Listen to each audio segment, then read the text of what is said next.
Tafsir UII, Tafsir UII.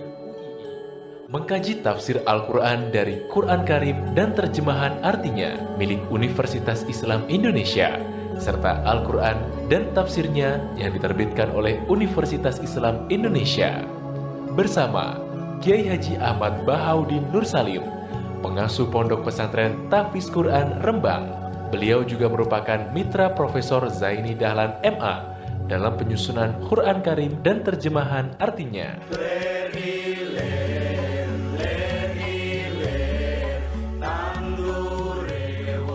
Assalamualaikum warahmatullahi wabarakatuh. Bismillahirrahmanirrahim. Alhamdulillahirabbil alamin. Wassalatu wassalamu ala asyrafil mursalin Sayyidina Muhammadin wa ala alihi washabbihi ajmain. Amma ba'du. Sahabat Indonesia yang kami hormati, berikut kita mulai kajian tafsir yang dikeluarkan oleh UII. Mari kita mulai dengan surat Al-Baqarah. Bismillahirrahmanirrahim. Alif lam mim. Dzalikal kitabul la raiba fihi hudal lil muttaqin. Di sini diterjemahkan Alif lam mim ini termasuk ayat-ayat yang oleh para ulama dianggap mutasyabihat. Artinya kita tidak boleh memaksakan maknanya. Kita cukup iman bahwa itu dari Allah SWT. Ini termasuk ayat-ayat yang kita percaya bahwa ada makna yang diinginkan Allah, tapi kita tidak perlu menduga-duga apa sepersisnya makna itu. Dzalikal kitabul la raiba fihi, kitab ini tidak ada yang diragukan. Hudal lil muttaqin, petunjuk bagi mereka yang bertakwa. Sahabat Indonesia yang kami cintai, yang kami hormati, muttaqin dari kata kerja ittaqa yattaqi ittiqaan. Maknanya adalah menjaga diri. Ada 3 kelas muttaqin dalam terminologi para ulama, istilah yang dikeluarkan para ulama. 1, muttaqin orang yang menghindari perilaku syirik atau perilaku kekafiran. Sehingga menurut para ulama, apapun faseknya seorang mukmin, apapun kelirunya orang mukmin, misalnya pernah mencuri, pernah korupsi, pernah apa saja, masih dianggap mukmin karena dia masih bertauhid la ilaha illallah Muhammadur Rasulullah. Ini muttaqin yang paling kelas pokok, kelas bawah. Kemudian ada muttaqin kelas kedua, yaitu mereka menghindari dosa besar tapi tidak bisa menghindari dosa kecil. Misalnya bisa menghindari dosa zina, tapi dia bisa menghindari dosa melihat perempuan yang bukan mahramnya, yang bukan halal bagi dia. Ketiga muttaqin paling ideal, yaitu menghindari dosa besar, juga menghindari dosa kecil, bahkan menghindari sesuatu yang tidak penting. Ini yang dalam terminologi ulama disebut para wali atau para ulama, yaitu yang dalam ayat ala inna awliya Allahi la khaufun alaihim wa lahum yahzanun. Ini penting kami jelaskan kelas-kelas muttaqin supaya bahwa mukmin tidak pernah keluar dari status iman meskipun dia pernah melakukan satu kesalahan besar. Karena yang dikatakan mukmin adalah siapapun yang meyakini kebenaran risalah Muhammad, risalah yang dibawa Muhammad, berarti dia mukmin. Soal dia melakukan dosa atau apa saja itu menjadikan dia fasik, tapi tidak keluar dari status mukmin. Ini yang dimaksud dalam sebuah hadis, man qala la ilaha illallah dakhalal jannah. Siapapun yang pernah melafadzkan la ilaha illallah iman, maka dia pasti nanti masuk surga. Kemudian ada beberapa pertanyaan dari para sahabat dengan masa lalu orang itu yang macam-macam, Nabi tetap menjawab meskipun dengan masa lalu yang macam-macam. Sebab itu perlu dikaji serius, sebagaimana ada yang ditafsir Sawi bahwa muttaqin itu dari kata kerja ittaqa yattaqi ittiqaan atau ittaqa yattaqi taqwan. Ini maknanya orang yang menjaga diri. Tentu menjaga diri ini ada yang kelas premium, kelas sempurna. Jadi sesuatu apa saja yang bahaya kita jaga, termasuk dosa kecil, melakukan hal yang tidak penting. Ada orang mukmin yang hanya bisa menjaga dari dosa kekafiran, dosa kemusyrikan. Ini pun dengan segala kesalahannya masih ada kemungkinan dimaafkan Allah.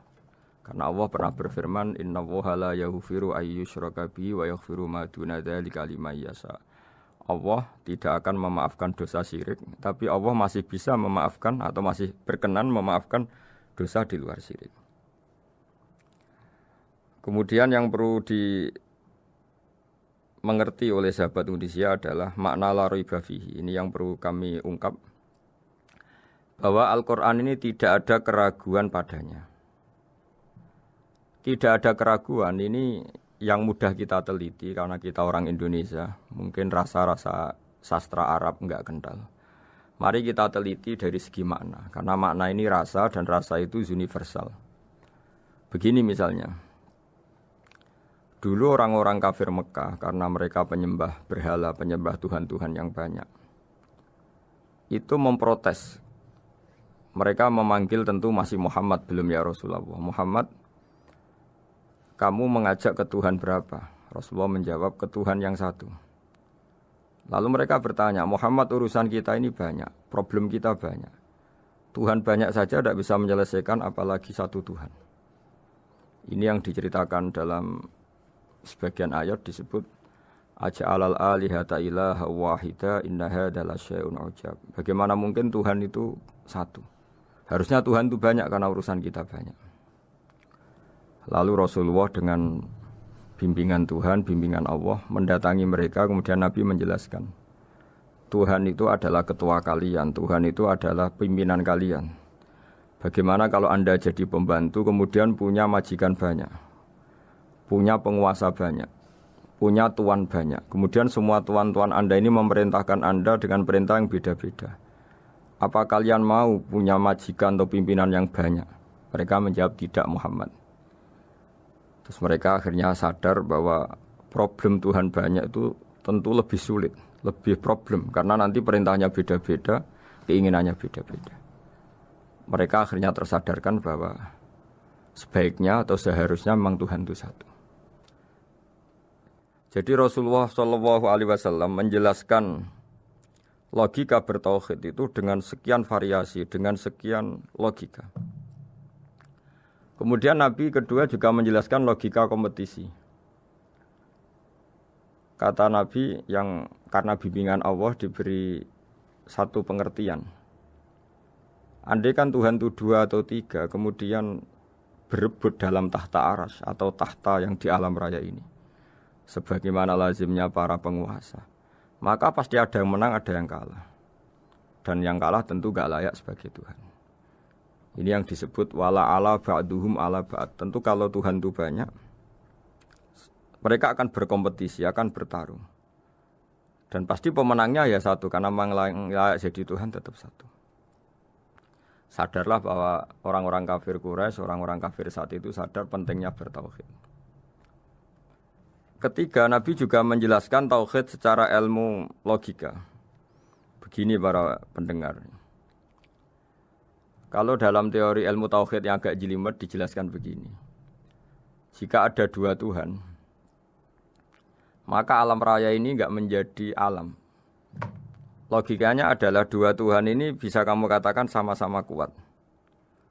Ketika sama-sama kuat kemudian ingin menciptakan langit, yang satu ingin menciptakan bumi, yang satu menolak menciptakan bumi misalnya. Atau yang satu ingin menciptakan langit, yang satu menolak ingin menciptakan langit. Kemudian ternyata bumi ini terbukti wujud. Logika awam adalah yang berhasil menciptakan bumi berarti Tuhan. Yang gagal atau kudrohnya gagal, kemampuannya gagal tidak bisa menciptakan bumi, gagal menjadi Tuhan. Ini logika awam. Logika ini pun kita terima. Tapi kalau menurut logika ahli tauhid, ahli pakar-pakar logika, cara berpandangan begini. Ketika Anda mengatakan ada 2 Tuhan yang sama-sama kuat, kemudian terbukti yang satu mampu menciptakan bumi, yang satu tidak. Bahasa Anda mengatakan sama-sama kuat ini sudah batal dari awalnya, karena terbukti bahasa Anda salah, sama-sama kuat ternyata yang satu tidak mampu. Sehingga ada dalam pikiran orang-orang ahli tauhid mengatakan membayangkan Tuhan saja itu enggak kebayang karena turunan kata ini pasti selalu salah. Karena tadi misalnya dikatakan andai kan ada dua Tuhan, kemudian yang satu mampu menciptakan bumi, yang satu enggak. Padahal Anda tadi bilang sama-sama kuat, ternyata terbukti yang satu enggak kuat. Berarti kata Anda sama-sama kuat ini salah. Ini pula yang diajarkan Rasulullah lewat bimbingan Allah, lewat wahyunya yang disebut Lau kana fihi ma alihatun illallahu la fasadata. Karena kalau ada dua Tuhan pasti kamu sifati sama-sama kuat. Ternyata sifat sama-sama kuat ini batal demi hukum karena ternyata yang satu tidak mampu menciptakan bumi. Atau kamu sifati dua Tuhan ini sama-sama lemah. Itu tidak mungkin lagi karena ternyata bumi ini terbukti wujud. Pasti penciptanya ini tidak yang sangat kuasa. Jadi logika-logika tauhid sedemikian dibangun oleh Rasulullah lewat bimbingan Allah Subhanahu wa taala.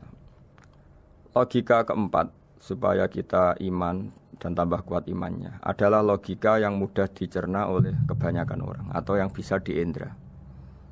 Begini misalnya dalam sebuah ayat di surat Al-Kahfi, kemudian di awal surat Al-Ahqaf, kemudian di sebagian surat At-Tur ada penjelasan begini.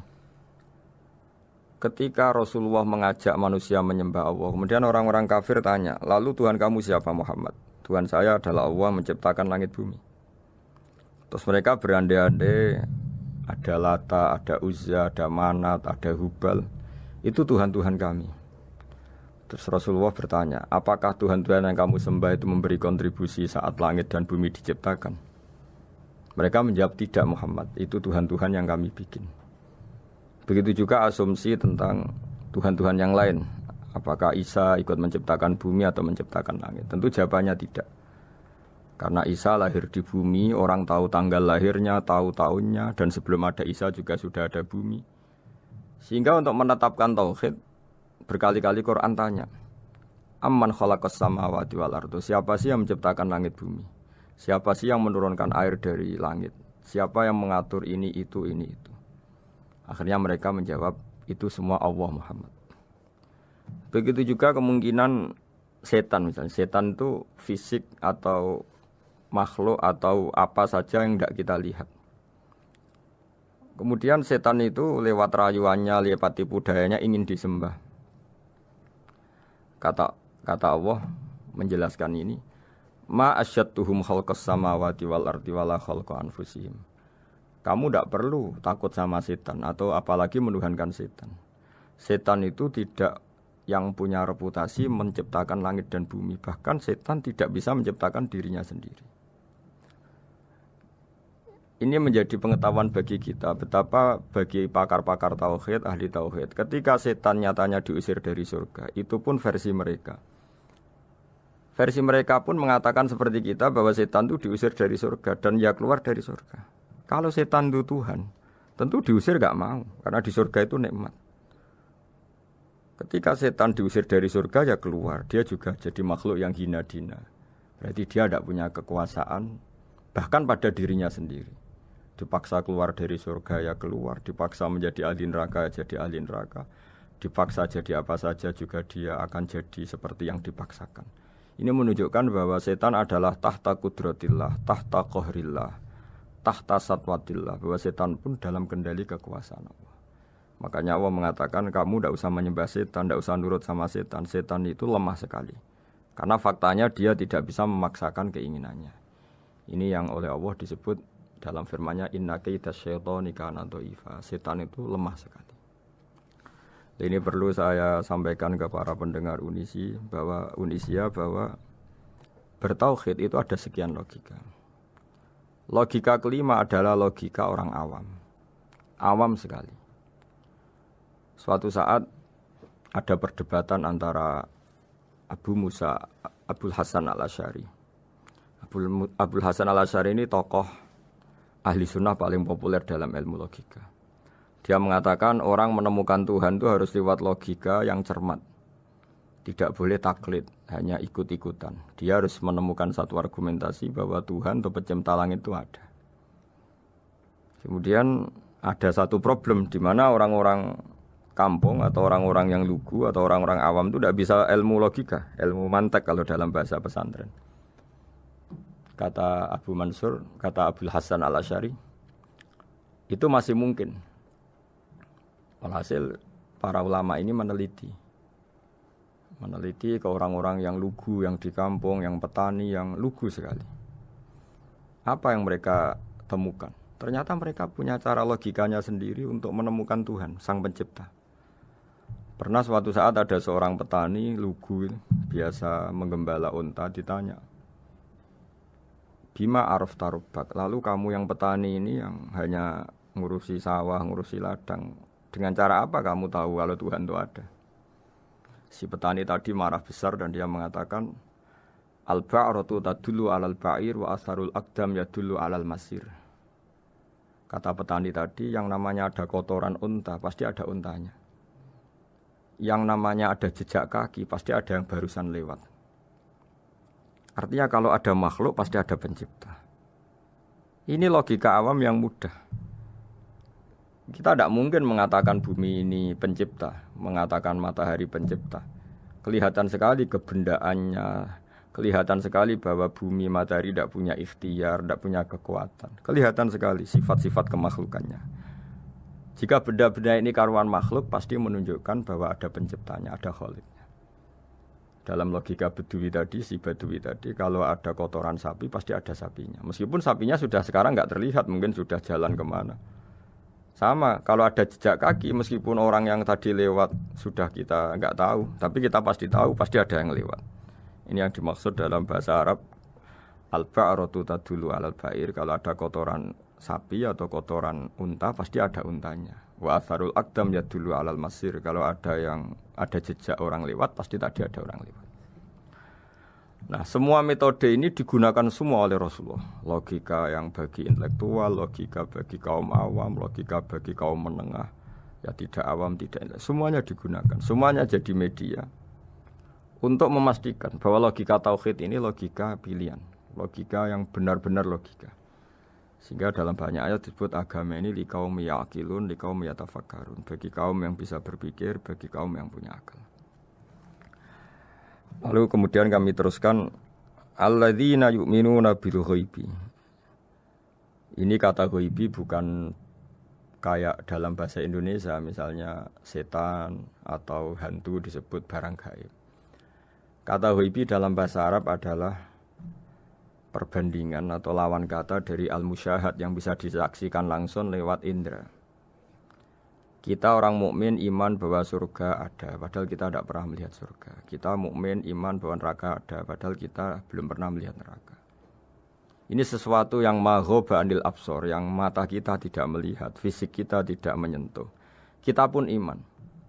Asal sesuatu itu mansus ya, dikatakan secara eksplisit oleh Quran dan hadis. Kalau dalam bahasa usul fikih disebut al-mansus. Ciri mukmin diantaranya adalah yang paling pokok alladzina yu'minuna bil ghaibi. Iman dengan sesuatu yang enggak kelihatan. Lalu kemudian para ulama cara pandang beda-beda. Bedanya bukan karena mereka bertentangan enggak, tapi ini menurut kelas rasa yang berbeda-beda. Bagi orang-orang sufi ya, Allah itu tidak bisa dikatakan al-ghaib, sesuatu yang enggak kelihatan.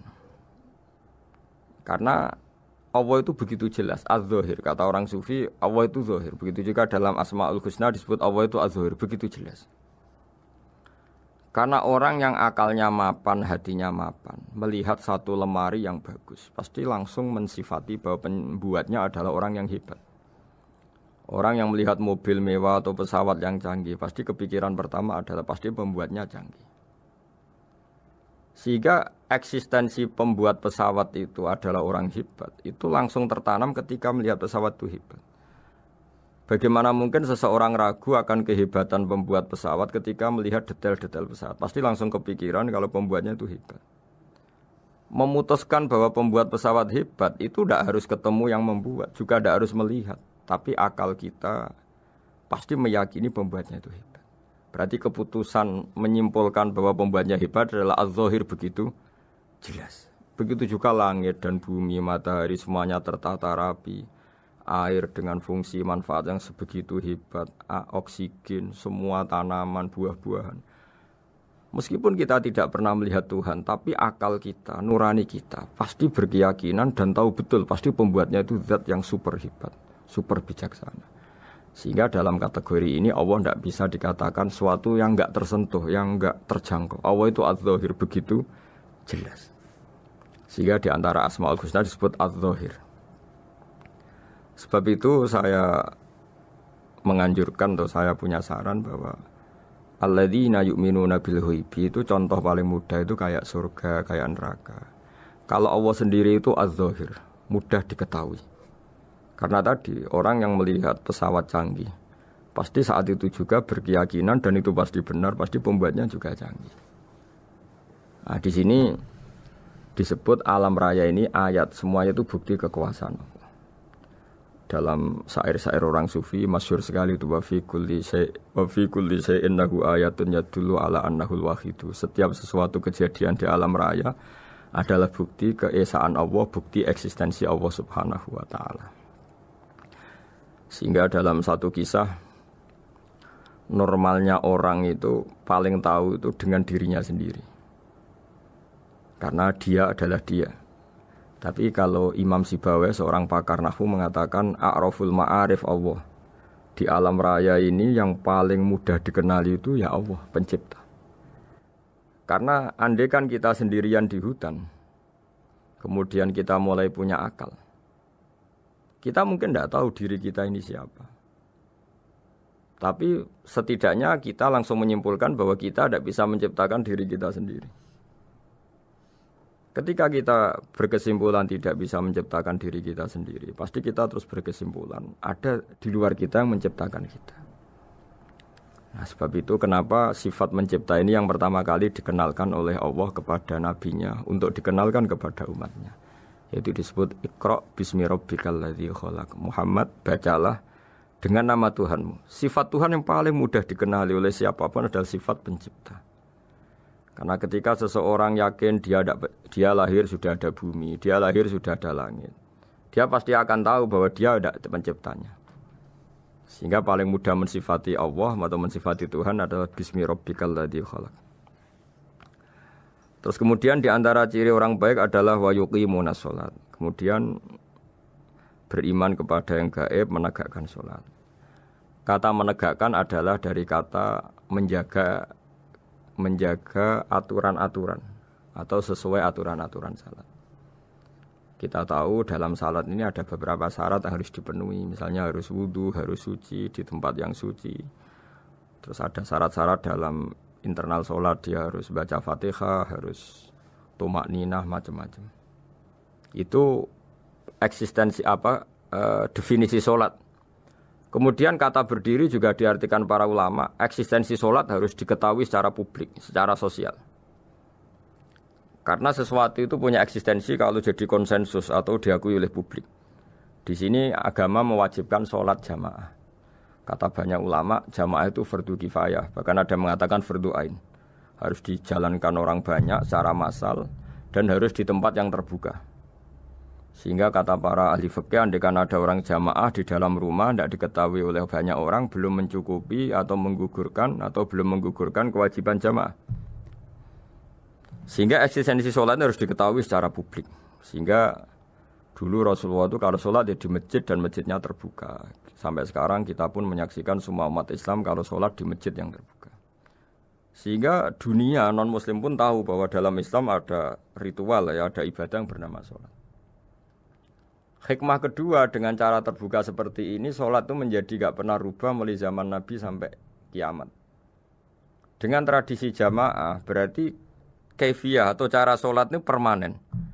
Bapak kita sholat ya seperti itu, imam seperti itu, anak cucu kita akan meniru kita ya seperti itu. Sehingga enggak ada varian-varian yang hanya berdasar subjektivitas musolli yang sholat.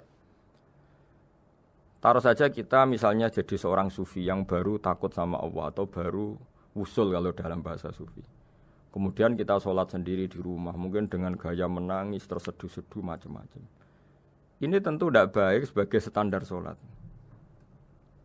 Begitu juga ada anak atau pedagang yang kesusu atau tergesa-gesa kemudian sholat hanya sekian 2 menit 1 menit. Ini juga agak baik.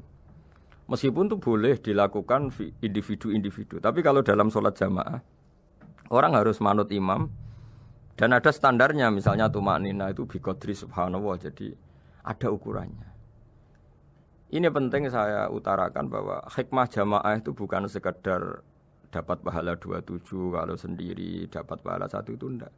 Tapi ini menjaga eksistensi sholat supaya ya seperti ini terus sampai kiamat. Sehingga orang Indonesia atau orang Afrika, orang mana saja, itu ketika haji atau ketika saling berkunjung di negara lain, itu enggak akan kaget dengan cara-cara sholatnya. Karena seluruh dunia kaifiyahnya caranya sama. Ini semua barokah dari jamaah. Maka Rasulullah itu enggak banyak ngendikan tentang caranya sholat. Beliau hanya ngendikan shollu kama ra'aitumuni usolli. Sudahlah kamu pokoknya makmum saya. Nanti caranya kamu sholat sama seperti saya seperti ini. Sehingga kata menegakkan sholat adalah bisa kita tegakkan kalau kita aparat negara ya bikin-bikin aturan supaya eksistensi sholat enggak terganggu. Kalau kita seorang kultural juga mensuasanakan sholat dan supaya kefiahnya atau caranya sholat ini benar kita tradisikan jamaah sehingga anak kecil ngikuti yang besar, yang bodoh ngikuti yang pinter dengan satu cara itu barokahnya jamaah. Sehingga wa yuqimuna sholat itu sholat kita dirikan baik secara personal dengan cara-cara tumaknina kita suci di tempat yang suci maupun kita tegakkan, kita maklumatkan, kita jadikan konsensus bahwa sholat ya seperti ini. Sehingga ada khayal-khayal lagi dalam Islam. Misalnya nyuwun sewu ada aliran yang mengatakan, ya kalau Tuhan itu kan enggak bebas arah, bebas tempat. Terus dulu pernah ada orang sesat sholat sampai 4 rakaat 4 arah, alasannya Tuhan itu tanpa arah. Enggak akan terjadi seperti itu. Karena ijma'nya umat Islam, konsensus umat Islam akan menolak faham yang seperti itu.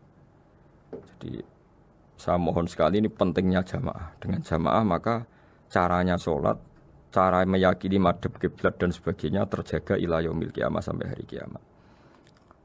Terus sifatnya orang mukmin lagi wa mimma razaqnahum yunfikun dan menafkahkan sebagian rezeki yang kami berikan. Ya ini termasuk zakat, sedekah. Jadi ada sebuah riwayat mengatakan inna fil mali haqqon. Harta itu ada haknya yaitu zakat. Tapi ada juga saran inna fil mali haqqon siwa zakat. Di luar keharusan zakat juga ada hak-hak kita untuk memberikan sebagian rezeki kita. Taruh saja misalnya saya punya uang 10 juta. Secara nisab zakat belum sampai 1 nisab. Karena 1 nisab itu sama dengan nilai 84 gram emas. Itu kalau diuangkan, kalau 500 ribu ya sekitar 42 juta.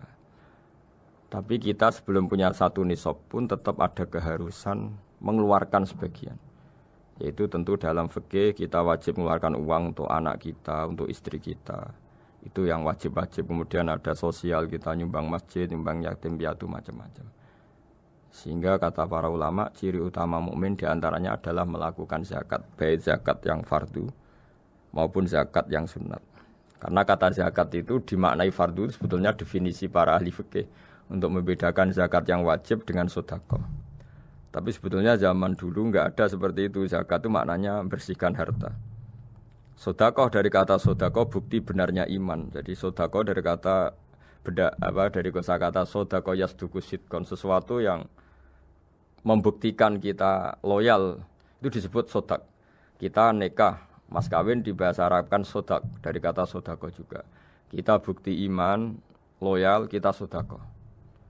Bukti bahwa kita teman akrab disebut sidik atau sodik. Kalau dalam bahasa Arab teman namanya juga sodik karena cara bertemanan secara benar, secara loyal.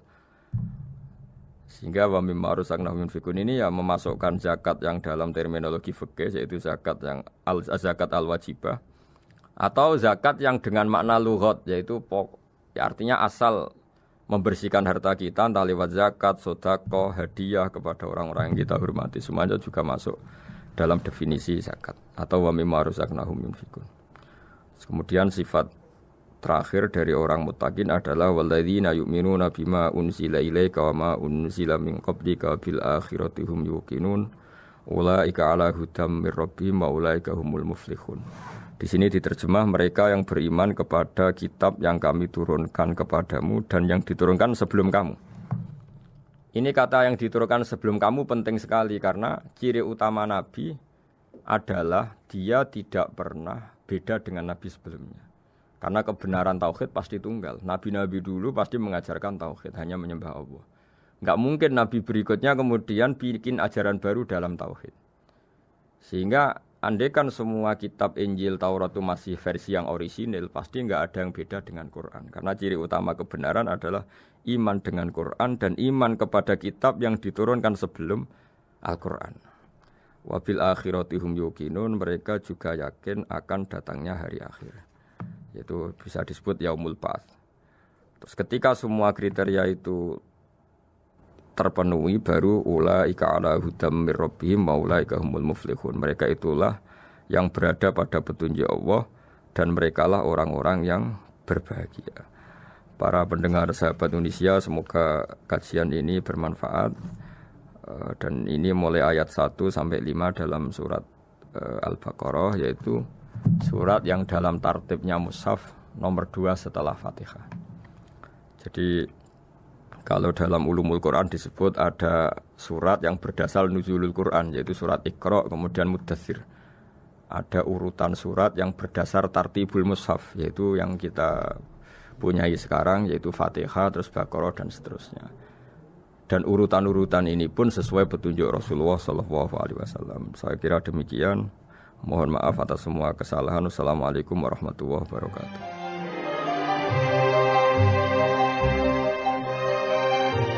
Demikian tafsir UII bersama Kiai Haji Ahmad Bahaudin Nur Salim, pengasuh Pondok Pesantren Tahfizul Quran Rembang. Beliau juga merupakan mitra Profesor Zaini Dahlan MA dalam penyusunan Quran Karim dan terjemahan artinya Universitas Islam Indonesia.